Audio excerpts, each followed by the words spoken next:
afternoon. When I was 19 years old, I had just finished my freshman year of college. I was playing baseball at a small school, Concordia University, and I hadn't performed the way that I wanted to. I struggled with improving on my game and felt I had peaked or become stagnant in my baseball career. A new coach came in and really revolutionized the way that we improved our game, not only as individuals but as a team.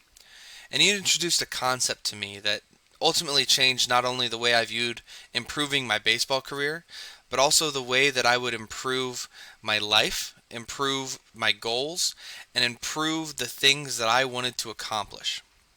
And this principle that he introduced is called the Bernstein Principle.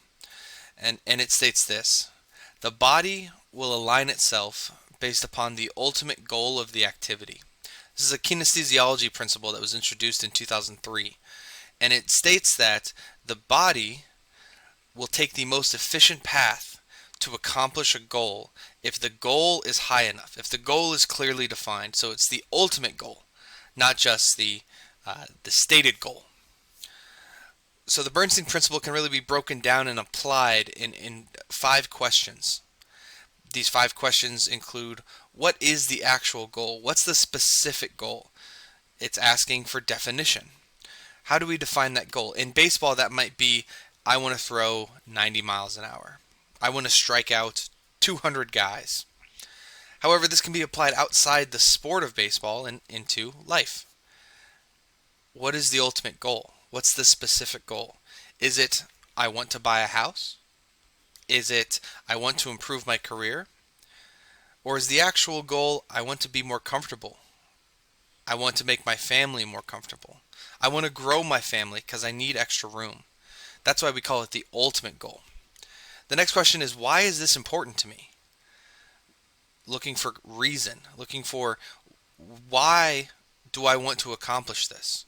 If we don't start with why, as Simon Sinek mentions in his TED Talk, then we don't understand the ultimate goal. So why is this important to me? Why do I want to throw 90 miles an hour? Is that going to impact my baseball career, potentially even after that, if I was to go into professional baseball, that career?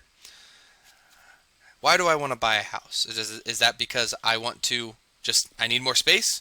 Or is there something else at play that is driving my motivation?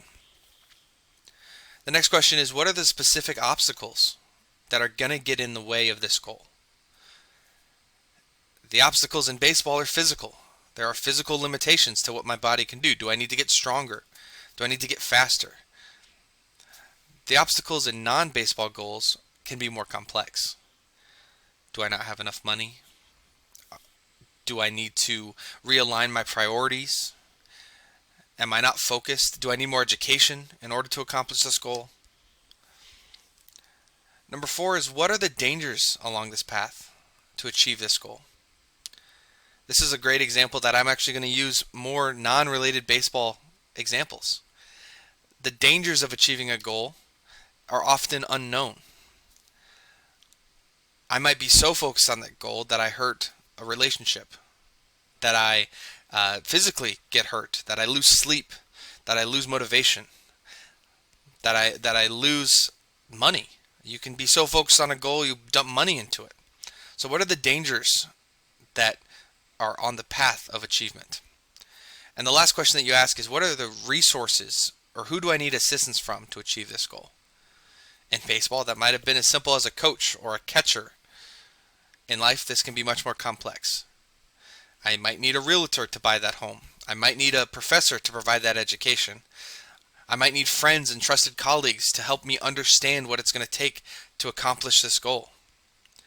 But ultimately, the Bernstein Principle allows us to take a look at our goals, take a look at what we want to achieve, and really get a better understanding of how we're going to align towards that goal. The body will align itself based upon the ultimate goal of the activity. Our lives, our desires, will align themselves based upon the ultimate goal of our activities. Thank you.